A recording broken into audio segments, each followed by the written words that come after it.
Love that intro. Good Monday morning, everybody. It is January 3rd, 2022. I'm your co-host, Eric Buhrendorf of EVERNET Consulting. Along with me, I'm joined by Brian Williams, owner of Northshire Consulting, and you're watching Finance and Technology Insights. How's it going, Brian? Good. How you doing, Eric? Happy Monday. Happy Monday to you. How was your weekend? I was pretty good. It was pretty good. It's always a challenge trying to go back and think about what you did, but yeah, we had a good weekend. It was kind of a weird one because Friday was a holiday, and now we're just getting back into it. Today's the first day I actually know what day it is in a while, so that's good. It's like that remember the Staples commercial at the beginning of the school year, and the parents are going through the Staples aisles. It's the most wonderful time of Right. the year. Yeah, exactly. Yeah, when the kids go back to school in January, it's the most wonderful time of year. And this was one of those years where Christmas and New Year's were on Saturday, so you had a Friday off on 2 weeks in a row. So yeah, it was restful for us because of COVID and everything. We were ultra conservative. I think we did something for Christmas Eve with some friends. It was a quiet setting, and New Year's Eve we just stayed home and watched the ball drop from the couch. It was kind of casual. Yeah. Did you stay up all the way? We did. Even my 9-year-old stayed up. She made it to the ball drop, but we all couldn't get to bed fast enough. As soon as the ball dropped, I think we were all in bed by 12:05. Yeah, right. You just get ready for bed, and then you hope you can make it. And if you do, you do. If you don't, you don't. Yeah. We didn't even attempt it. I mean, with a 3-year-old who's in bed by 7:30, it's a long haul for us to try to make it another 4.5 hours. Yeah, I feel your pain for sure. So I think we owe it to the viewers and our audience to maybe make mention of a little bit of editing snafu from last week. I don't know if anybody listened to last week's show. We're still ironing out the kinks. You may have heard some echo in the background on, I think, Brian's audio, and we surely apologize for that. But we really don't think of we're not viewing this in a live or a real production until episode 10. You think we'll have it all ironed out by then? Yep, that's what we kind of figured going in, and even episode 11, 12, 13. I mean, there's always going to be, I think we're probably going to be the type who's always going to want to add things and make enhancements. Definitely. So when you push it, there's always going to be that sort of trial. I mean, trial and error, right?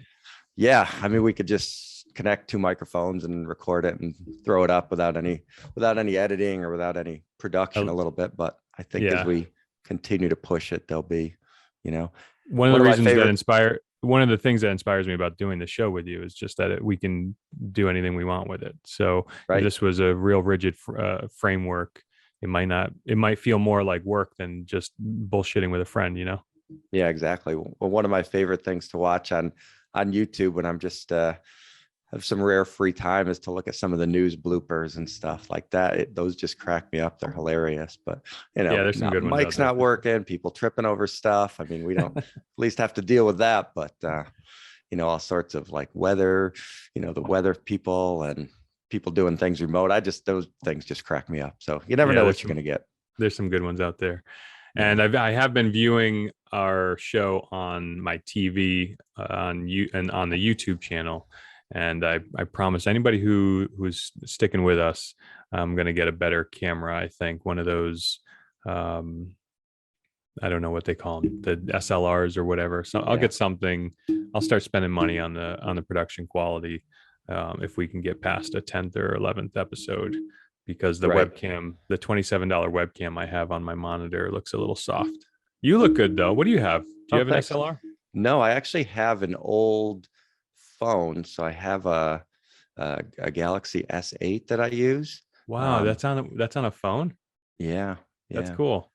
So it was one of those things where I had to get a new phone because for whatever reason that one I don't know how it didn't connect to the cellular network anymore or something. And even though it was kind of a known issue, I guess they wouldn't fix it, or they wouldn't replace it. Or if Oh they wow. would fix it, it was basically more than, the new phone cost, when you get into that. So I ended up getting a new phone, but sounds weird to say, but other than making phone calls on the phone, everything else worked. So and nobody would take it like on the trade-in thing. So I was like, well, it's Right. got a good camera. I can use it to, Makes a great Sonos in the webcam. house or whatever. Yeah, it works fine. So, so it's just kind of like a little remote control for the house and things like that. So, but yeah, camera is on my list as well. So I was looking a little bit at that over the weekend and working on some other projects too, where I'd like to get a better camera. So, Yeah, tell us what other projects you got going on. well, so in December I did, if I make the big air quotes here, my studio show. So it was something that I wanted to do for a while, just kind of, my name's Brian Williams, obviously, and there was a news guy, Brian Williams. So I always, people would always, back when he was actually working and on the nightly news, I guess he's retired now, but so that was always kind of a joke. So I always figured I'd sort of play into that and I've always had an interest in that area anyway. So I wanted to do some sort of, monthly or, ideally I'd like to do it more frequently, but it takes a lot of time to put those together. But anyway, long story short, I always wanted to do like a little countdown show or wrap up show or something, not necessarily stock market related. You can get that information anywhere. You don't need me to tell you the Dow is up 100 points, but, and not necessarily a stock picker show either, but something a little bit more retirement plan related, and just kind of go through a top 10, popular topics or something, spend a couple minutes on each and go on. So I did that at the end of November. I took a few days to put that together and then put that out on YouTube December, I don't know, 4th or 5th or something like that. And then we have a local over the top network called Southington TV here. And I made a version of it for them and sent them the file. So it's on there. So yeah, it's one of those things you can, go down that rabbit hole. You can spend hours and hours on editing. You can constantly upgrade your gear. So you got to be careful that you don't get too sucked in. But at the same time, like you and I talked about when we put the show together, it's like, there's a lot of shows out there that are just a couple knuckleheads in front of a flipped open laptop, right? And Some that's of my fine. favorite And shows. yeah, right. And that's fine if the content's good. But if you can just do a little bit more effort, I think you can make it look a little bit better. So, I for I one, think I'm grateful that you have the production interest, and I appreciate it. Again, I appreciate your time for putting this together for us. Everything the viewers see and hear is all because of you. So thank you for that. right. I don't know if that's a compliment or pushing the blame It's on me, but I'll definitely a take both. compliment. We would But not be yeah, getting the intro. I absolutely love that intro and the way that you're framing our shots and production. Ripping the audio for the podcast, which I think I definitely have a better face for podcasting rather than YouTube, but that's okay. Anyways, it's all you, and yeah, that's good. So you got your shows off the ground in December, and how do you yeah, we feel put about that that? out. Pretty good. Yeah, I mean, it got a decent amount of YouTube views relative to my normal shows, so that was good. And a couple other like Facebook groups that are built around that. A couple of people shared it, so all that kind of helps, helps grow that channel. And We'll be sure to put some links to those in the description on the YouTube channel here in case anybody's interested. yeah, and so Monday and Tuesday here, I'm trying to, take that December show and make that into a January show. So it'll be interesting for me to kind of go back and say, all right, I know it took a ton of time to put together that December show, but now can I just kind of erase the 10 segments and put the new ones in there? And I'm kind of curious to see how long that template lasts before I change it. So yeah, it'll be fun. Excellent. Business wise, what do you got going on? Let's see. For me, last week I started ranting about kind of the onboarding process for our business and business in general, and I guess I'm going to just continue that and say I'm on a total crusade to leverage web forms. Without oversharing, did I tell you I was a pilot? Do You you did know? mention that at once. Yep. Yeah. So one of the local airports that I fly out of, and this is going to be brutally honest, and I hope that they don't hear this, but one of the local airports I fly out of just acquired one another regional airport's flight training school. And I was actually a student at the previous school, or the other school that they just acquired, and I must be on in the mailing list or something for the other school.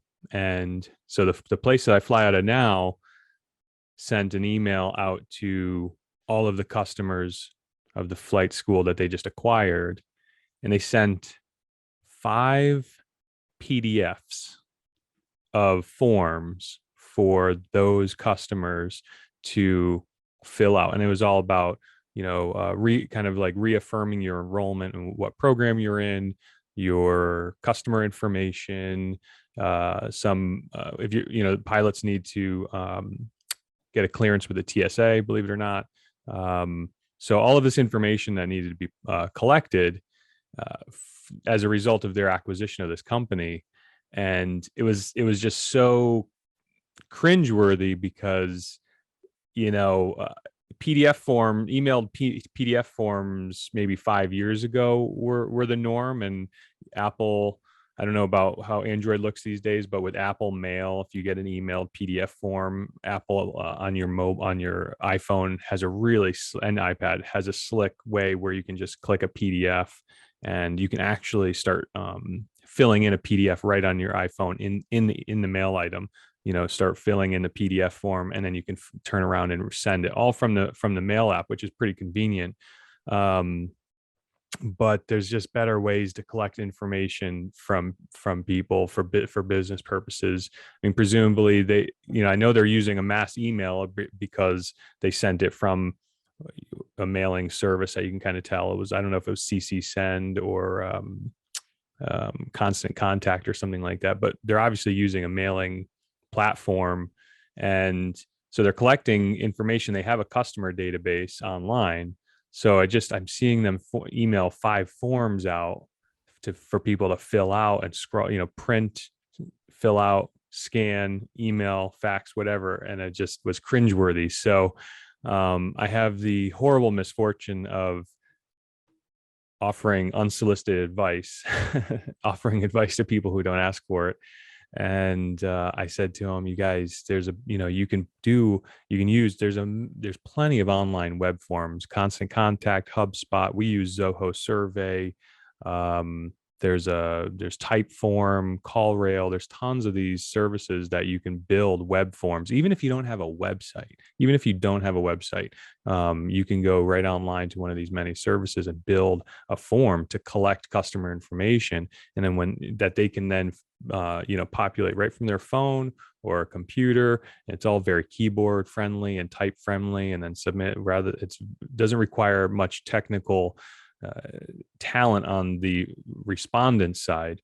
And so anyways, I'm kind of on this campaign about, this is a continuation of last week, because we're leveraging web forms for our client intake, and we just adapted the work that we did that I told you about last week for new clients.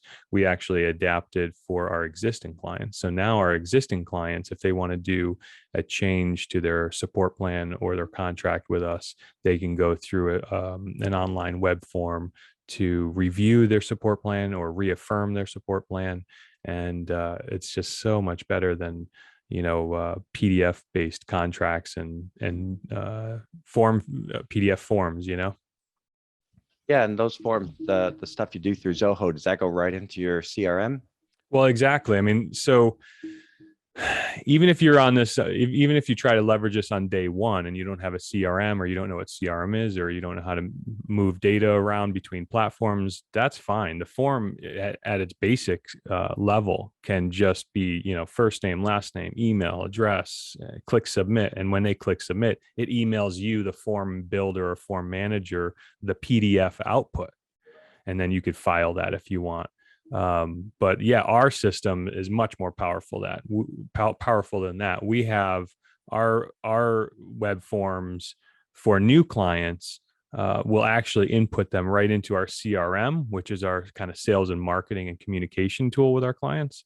But it also onboards their account in our business management tool. I don't know if Brian, if you have a business management tool that kind of tracks your relationship, your billing relationship, and kind of your service model. I think your business is probably a little different than mine, but we're a service provider, service industry, like a more like an accountant or a law. We're probably, as a service provider, more akin to like a law firm, because we do sell products and services, but we also, our primary product is our kind of intellectual property, our consulting and labor services, so to speak.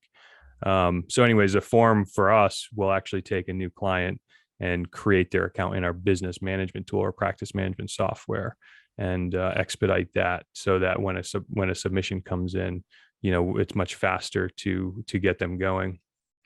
But even for the non-technical types out there, the other benefit of using a form service to collect information is simply to help you transition more to a paperless business environment, rather than collect these PDFs, which I'm guessing they're printing and putting in a filing cabinet, which is just my nightmare. But goodness, well, you got to rant give them some over. benefit of the doubt. Maybe they have an online folder or something, at least for those.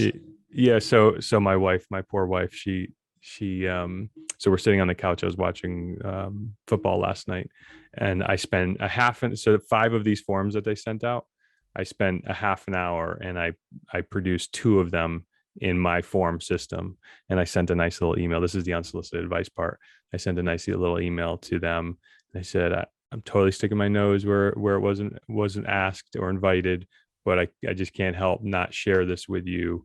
And I said, I just took 2 of your forms, and I produced these I took 2 of your PDFs, and I made 4 online forms for them, and I said, check them out. And I think free advice is great if you can take something from it. So I'm a little obsessed. I'm obsessing over it a little bit these days, but I think just the power can't be understated as to, compared to sending a PDF form to collect information, Yeah. And they're not currently your clients, right? So you're just doing this for fun. No, and it's not a pitch. It's not a pitch at all. It's literally, I interface with, I have a lot of friends that are business leaders, managers, business owners. And, I fly out of this airport. And so they call it a fixed based operator, which is the business entity that manages the airport, the FBO, they call it. So these guys are the FBO for this particular airport that I fly out of. And I know the owners, and I know the office administration well, and they're all very lovely people. And, so it's more like free advice, and take whatever you can get out of it, Yeah, no, that's good. It's nice of you to do that. I'll be curious to see on the next episode how much they really take it. Yeah, it's almost 10 o'clock, and I haven't gotten a reply from them yet. So it might have fallen on deaf ears, but that's okay. Yeah, I don't take it personally. Busy day, first day of the year, right? They got a lot going on. That's true. Maybe that's true. Yeah. Yeah. And it's foggy too. So I'm sure there's all sorts of piloting issues, right? Yeah. Actually, we've had I'm flying nonstop fog here for like the last, I don't know, feels like month, probably not. But it's funny, when you're a civilian and you look outside, it is gray. It's a gray day out here in the Hartford, Connecticut area. But believe it or not, it's actually clear skies for flying. That ceiling level is, I think, about 10,000 feet or so, which is plenty high for normal general aviation, small plane flying. And it's forecasted to lift up to 20,000. So it's interesting. It kind of feels like a gray, cloudy, foggy day, but it's actually much higher than it looks. Yeah, interesting. I used to do aerial photography with my father. So we would go up in the plane and no kidding. Yeah. So we'd go up in the plane and like a little 2-seater, and I'd sit in the back, and he had 2 or 3 cameras. So what he would do is, he'd go through 24, 36, shots on the film. Wow. And then pass it back to me. And then in the back seat, I'd change the film for him while he was taking That's pictures so of the cool. others. I didn't know that. Yeah. So So yeah, in a day like this, when it might be good for flying, it would not be good for taking pictures. Right. So yeah, but yeah, so he did aerial photography, obviously pre-drone, pre-digital camera, pre all that stuff. So yeah, That's some so cool. interesting I didn't stories I there, didn't fun know that. times. Yeah. Did you ever get some stick time? No, no, I never When did. So when was the last time you flew with him? oh gosh, probably when I was like early teenager. Yeah, probably that Oh was about it. wow. Yeah. And how do you feel about GA flying now? So my wife doesn't like the little planes, the little Cessnas and stuff. She doesn't like those. I swear, last Right. name's not Kennedy. I'll be fine. But she just looks at those and just figures that anytime there's any sort of an issue, it's one of those planes. So, um, but I don't know. I actually like seaplanes. So from the Adirondacks, there's a few Yeah. seaplanes that take off and land from the lakes. I think those are kind of fun. I'm sure at some point I'd like to take my son up. But I Well, that's probably what won't. I always ask my friends. Should I add you to the list, or because you'd be surprised at how hard it is to get a friend to go flying with you sometimes. Yeah, yeah. I mean, it's different, and because you've got kids, certain things that they're afraid, not afraid, afraid, not afraid. Like it goes back and forth, and you never Right. know, like when something they might be 2 years old and fearless, and then suddenly at 2.5, they're like, I'm not, I'm afraid of the dark suddenly, or like Right. Right. our son had an issue like when the heat came on overnight, he thought it was like a monster, and like, where did this come from? And it lasted like 3 or 4 weeks, and then it was gone. So yeah, it's certain things like that. I mean, I'm not sure. When I was at that age, it didn't bother me, but who knows? Maybe going back up now, maybe not doing it for a while. Maybe your stomach's a little bit different. Maybe you got, Right. now that you're older and got responsibilities, Well, I who could tell you knows? the plane that I fly has a parachute, a whole plane parachute, Wow. and it's a ballistic powered parachute with there's a big red handle right on the ceiling, right above the front seats, and there's a whole briefing process to it. But basically, if anything goes sideways, there we have a pretty reasonable emergency plan, and the success of surviving a parachute deployment in this aircraft has been pretty high. So it's and it has an autopilot that is incredibly robust, and nice big blue button right on the center. So during the passenger briefing, whenever I fly with somebody, I always say, in the unlikely event that I become incapacitated, just hit that blue level button and the plane will keep you straight and level until you can sort it out. So it's a pretty capable plane. It's a 2020 model year, so it's pretty safe platform in my opinion. So Yeah. let me know if you ever want to go. I'll add you to the list. And Yeah, I today definitely would. I'm taking my father up this afternoon. Uh, Pilots have to maintain their what's called currency, and I have to fly to do a few takeoffs and landings and do some flying every 90 days in order to remain current in order to take passengers. So I'm coming up on that, I think, in 10 days or so. And, with the holidays and the holiday season, I didn't get up much. So Dad and I are going up to, I think we'll probably do a lap around Cape Cod or something and come back. Yeah, that's pretty nice. It's funny when you talk about model years with planes, you say it's a 2020 model year. It's like, all right, well, what was wrong with the 2019? It's a 2018, Well, but they don't change much from year to year. I yeah, mean, you might remember this. You probably were flying a Cessna or something with your yeah, father. The Cessna 172 hasn't changed, I think, much in maybe 70 years. yeah. So, planes from a model year standpoint, planes are not exactly like how we feel about cars. A lot of planes flying that are 60 years old that are perfectly safe, and the maintenance requirements and are pretty stringent because the FAA has expectations that planes that are flying overhead are safe to do so. Right. Yeah. I mean, for the planes that my dad and I used to fly, we actually used to go from a flight school. So that was not too far from us. So we would go, obviously with an instructor, not a student usually, but so we'd go out with an instructor, but we had to have planes that had working windows because you had to go out and lean out the window and take pictures. Right. Sometimes if a plane wasn't available when there wasn't a window, they might have to take the door off. So Right. So sitting in the back seat of that changing film isn't the funnest experience. But that was probably, I mean, maybe only once or twice that we And did that.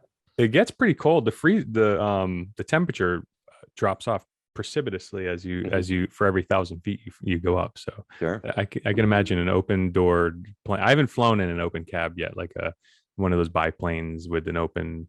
I haven't flown in one of those yet. Everything I've flown in has had doors. Although I can tell you, during my pilot training a few years ago, it was in the middle of the winter and we were doing what's called a cross country, which is a flight from one place from point A to point B longer than 50 miles. So we flew from Hartford to Poughkeepsie, New York. And I forgot to latch the door all the way. And the cold air was just leaking right in. It was like blowing right on us. And it was only like a 45-minute ride and we had coats on and stuff, but it was cold. It was very cold. It's going to be cold today, but like I said, the plane we have practically has heated seats. It doesn't, but it's a pretty nice. Like I said, the nice thing about flying a late model plane is the HVAC is usually, very modern feeling. So the older planes have like choke flaps to like turn on the heat and things, and sometimes they're a little frozen. They're like frozen and they don't move that well, and kind of heat is like a secondary consideration sometimes on the older planes. But this new plane, it has all electronic rheostats and fan controls and things, so it's very comfortable to fly. Yeah, well, sounds pretty good. Sounds like they've made some upgrades. Yeah, I mean, if a plane's been flying for 70 years, I would imagine most of the changes have just been on the computer side, the technology side, Exactly. interior cabin comfort. That's exactly right. That's exactly right. Yeah, they're all basically the same on the outside, but yeah, the avionics on the front and the interior, that's really the only thing that changes. Yeah. So, for the viewers out there, this is not an aviation show. One of the things that Brian and I do is we do curate articles that we find interesting throughout the week. We have what's called a Flipboard magazine. If you go to flipboard.com, it's a news aggregating site similar to the Apple News website, or I think Google had a news aggregator once upon a time. So we have, we'll have links in the show description, but if you find Finance and Technology Insights by Brian and Eric on Flipboard, you'll see articles that Brian and I have pinned throughout the week. So Brian, did you find anything interesting in the news since we last connected? Yeah, I was just looking through some of the stuff that you had pinned. I think the 5G stuff is kind of interesting with AT&T and Verizon. Right. I can, I'll start with something that sort of overlaps here a little bit. Was looking at one of the blogs that I follow, and they were talking about tax software, and we had mentioned mentioned this in an earlier show. The idea of let's see your face, Brian. I'm not seeing you. Software as a service versus software as a service versus downloading software or whatever. And this blog was saying to download the software and take it that way and get the updates versus rather than having it in the cloud. And so I thought that was kind of interesting. Not a earth-shattering take or anything, but there are still certain programs that people like to have 100% locally on their desktop or on their server or whatever. I can talk your ears off on that issue. So you found so there was a blogger that was talking what the benefits to web-based software versus locally installed software. Well, just in particular talking about like TurboTax and things like that. Yeah. Okay. What did they say? Was that is TurboTax in the cloud yet? I don't even know. Yeah, it is, but there's also a desktop version too. So let me just clarify a lot. The cloud really means the internet, and the web means the web. So if you can actually have locally installed software means like if anybody who has used a Windows computer over the last 20 years or 30, 40 years has double clicked on setup.exe, which on their desktop or on a CD to install programs on your Windows computer. That's called locally installed programs or apps. On your phones and mobile devices, if you go to the app store and you download an app, that's usually a locally installed program on the device, in the environment of the device's operating system, iOS, Android, Windows, Mac, that sort of thing.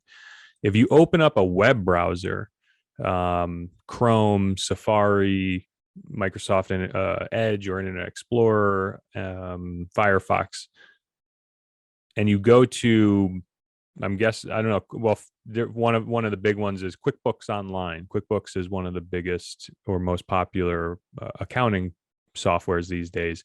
They have that entirely on the web now. So if you open a web browser, you go to quickbooksonline.com and you log in, and you have a fully functioning bookkeeping software in a web browser.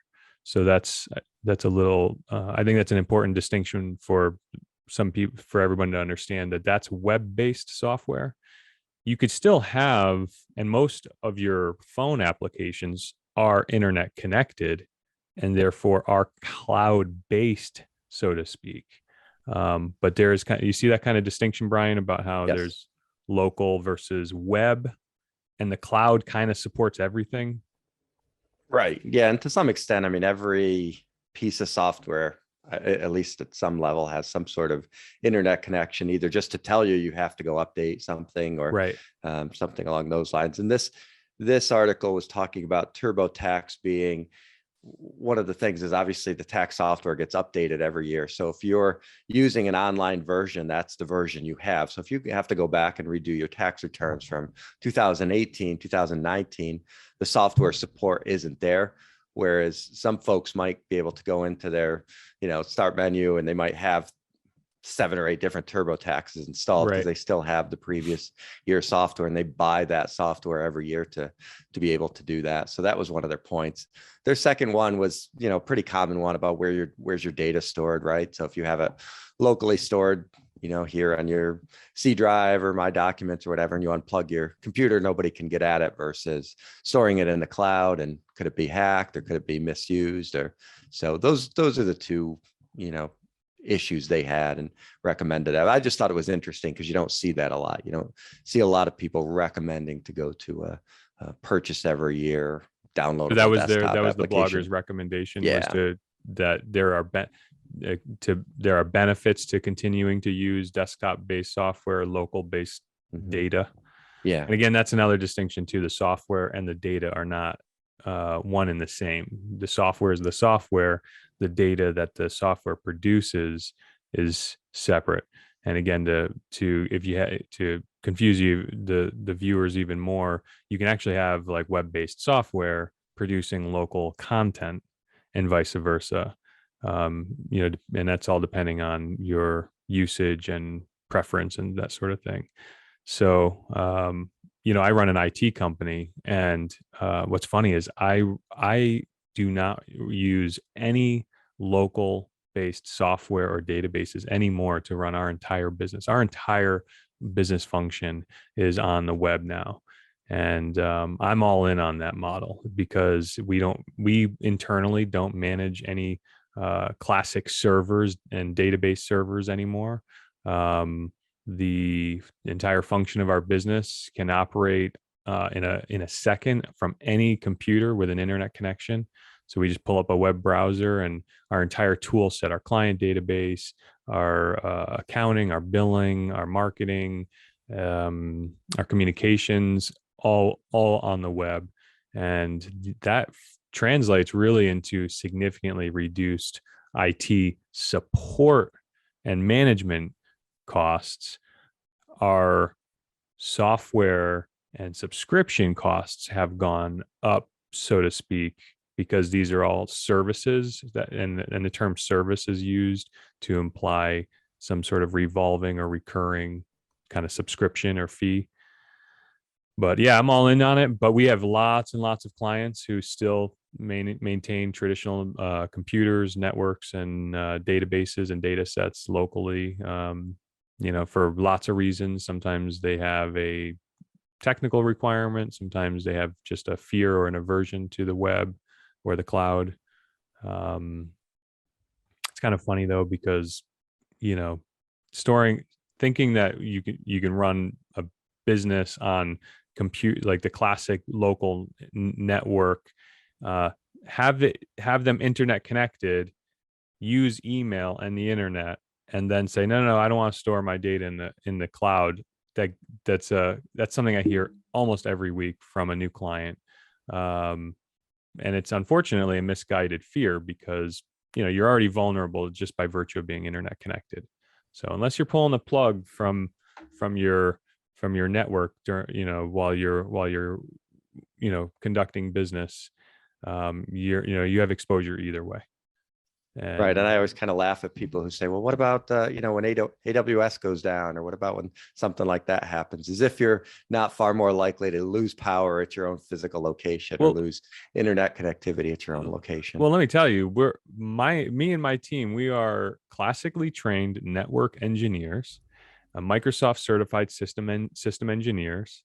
And we don't have, we don't have nearly the resources that Microsoft or Amazon has to maintain their systems. And not to mention, just comparing the management function of, an office full of 10 to 20, 30 computers and a couple servers and an internet connection versus the robustness of Amazon AWS, or I forgot what Google's platform is called, or Microsoft's Azure.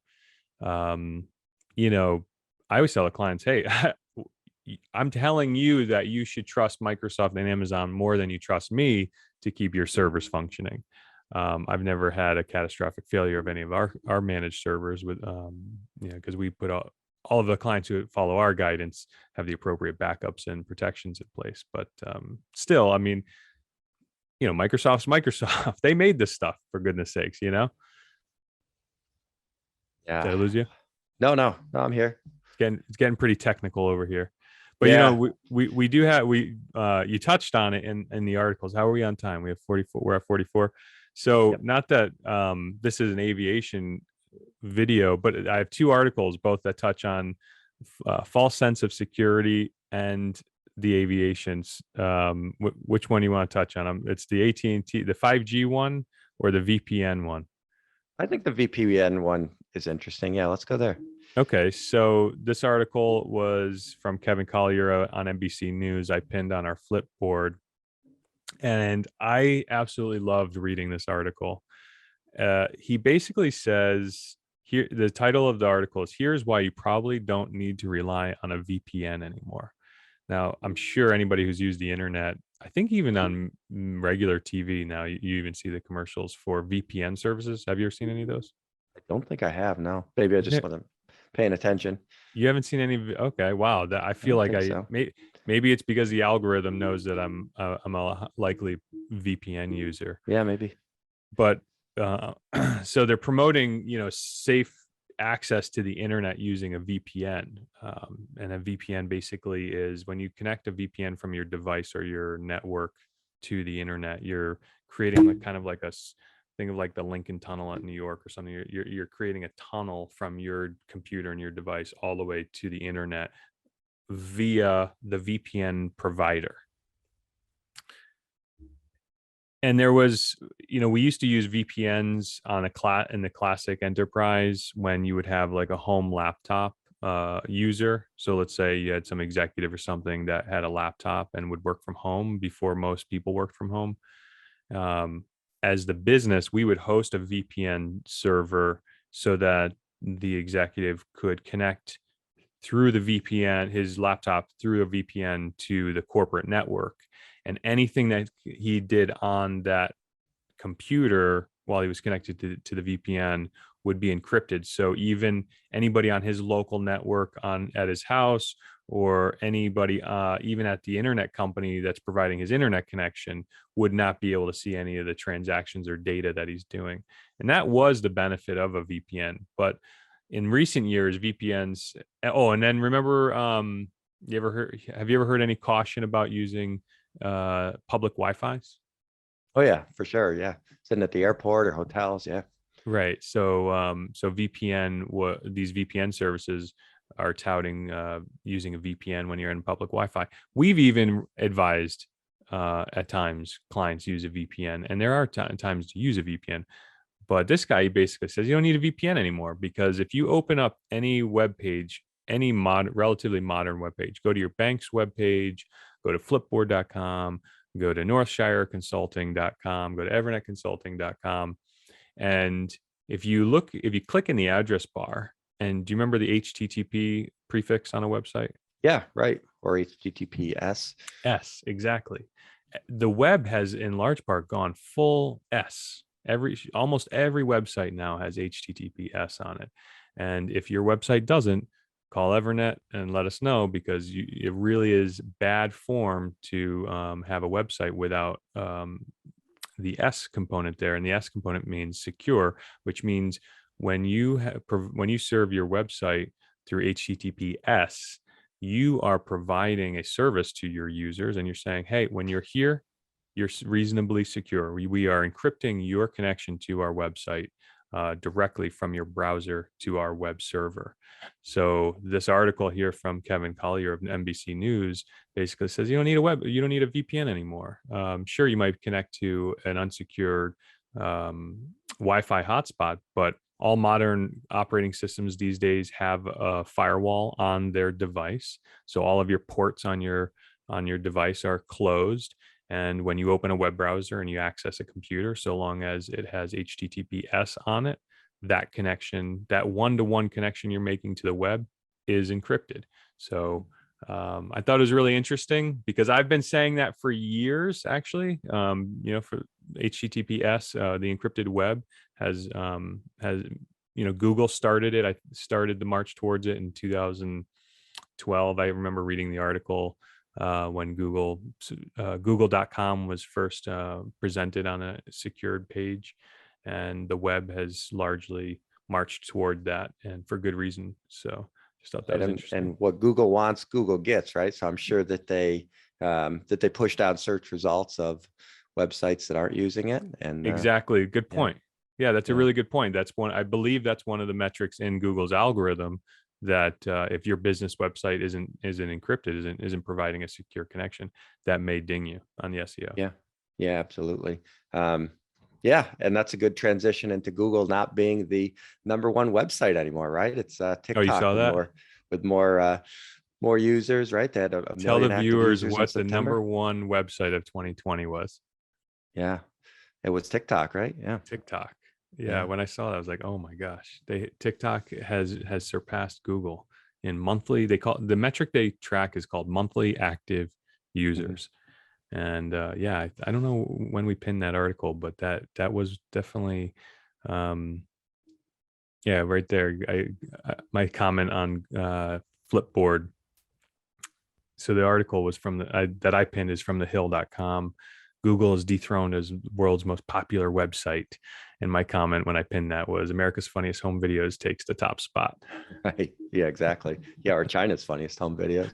Well, it's our videos. It's China's service, right? Yeah, exactly. Yeah. And that's funny. I mean, most people you talk to would say, well, TikTok's not a website. It's a phone app, right? Like they don't even know, you wouldn't even think of that as being a website. If you ask people what the most popular website is, they'd probably say Google or Amazon. They wouldn't think of TikTok.com, right? They'd think of there's another term they call internet properties, air quotes, internet properties. Right. Yeah, it's interesting. And that's, I mean, most people, I don't know, once you get into it, I mean, you just sit there. We've talked about it before. You just end up scrolling through and all this how many nights do you lie awake at night, Brian, flipping through TikTok? For me, it's 0, because I did have the app for a while. I uninstalled it. My wife uses it a little bit, and she'll send me some funny stuff. So I figure she's like the pre-screener if there's something worthy of. It's so funny. Seeing, my wife too. I haven't gotten into it. That's kind of where I drew the line. Although I'm looking at, now I'm starting to see like how the best financial advisors are using TikTok. I know. And all that kind of stuff. It's like, I get the idea of chasing the new thing and the idea of going where your users are or going where your clients are. But that stuff's, there's some advisors doing some fun things on there, but I don't know how productive it is. I'd be more likely to use something like YouTube Shorts or to cut a quick 30-second clip to put on LinkedIn or something. I think I'd get far more use there. I don't know. I wouldn't sell it short. I used to think the same thing, but now that we're doing a lot and for our own SEO and digital marketing, and we're starting to really grow our client base for digital marketing. And while you may not be the target audience or typical user of the platform, that those YouTube shorts, if they belong on YouTube Shorts, they belong on TikTok as well. And if you're putting that up as a paid advertisement, they have the entire audience building tool on the digital marketing side of TikTok, where you can say, okay, show this to middle-aged men and women with a 4-year degree or more education that are in the greater Hartford or where Northshire consulting clients typically exist. And while they're watching their cat videos and all the things that are out there, they see your short, and it's a 30-second run, and it may kill their vibe or whatever, but you're getting your content in front of the target audience. So it's just, I don't know. I thought the same thing as you. What do you think? I mean, it's just another ad network that the eyeballs are where the eyeballs are existing, but yeah, it's yeah, I mean, I guess if you get really efficient at repurposing the content, I'm sure at some point we'll take our best 10-second clip of these shows and put it on TikTok or do something along those lines. I'm sure it'll happen, but I don't know if I'm we'll gonna, see, right? Pick up my phone and record specifically for TikTok, but I could certainly. Oh, okay. So you got it. So you're thinking more on the organic content side. So on our social pages, we post on our respective Facebook, Instagram, Twitter as the user of the platform. I think that's what you're kind of saying, right? Yeah, I guess so. So I'm thinking, I'm not going to grab my phone and record something specifically for TikTok, but maybe if it fits with I did some YouTube shorts, and I probably should have just taken that file and put it on TikTok or whatever. And you see, I mean, people are TikTok videos, even if you don't have TikTok, are making their way onto all the other platforms. Okay, yeah. Anyway, so I tend to agree with you. Like, I'm not a big video producer to begin with. In fact, I wouldn't be doing this if it weren't for you. And so yeah, I'm not quick to pick up the cell phone and do a candid short for my LinkedIn and our for our EVERNET's digital channels. So I get what you're saying now. Yeah, so I'm probably in the same boat as you, but on the marketing side, so those are the two different sides of this. Is really what they call kind of organic marketing versus paid advertising. And I can see, anyways, I don't want to speak for you, I can see taking, we do ads on all of the platforms, but we might have to do a 10-second video ad of some content and then just put it up on TikTok, and just for the advertising purposes of it. But yeah, as far as creating a compelling and entertaining channel on TikTok, that's probably not EVERNET's near future anyways. Yeah, right. I mean, it sounds good in theory, like, oh, I only have to make a 10-second video, but some of those are they'll take the longest, right? Sometimes right. The shorter content. So true. Sucks the most time out, but I guess it's a good way too. I mean, I've seen a lot of advisors say, all right, TikTok is going to be my platform to show my personality, to do something a little bit different, so maybe they're, on LinkedIn, they're a certain character. On YouTube, maybe they're evolving into a little bit more of a character. And then on TikTok, maybe they're themselves or an exaggerated version of themselves or something like that. So it's, right. It's crazy. So I think we're at the 56-minute mark, so I don't want to go too much longer, but I have one more thing I wanted to touch on. Yeah, sure. Betty White. What's that? Eddie White? Betty White. Oh, I thought you said Eddie White. 2021, we lost Betty White. She passed away on the 31st of December. Can you imagine that? Yeah. Just shy, a few days shy. I think her birthday is in January. I think the news article said she was 10 days shy of her 100th birthday. January 17th, 1922. Wow. Crazy, huh? Yeah. Yeah. I mean, think of the things she's seen in almost her near 100 years. It's amazing. Yeah. Yeah, I wasn't much of a Golden Girls fan, but the internet has adopted her in the 20 teens when well, I should say Ryan Reynolds adopted her Mhm. and his followers, and I'm a fan of Ryan Reynolds and some of his stuff. So Yeah.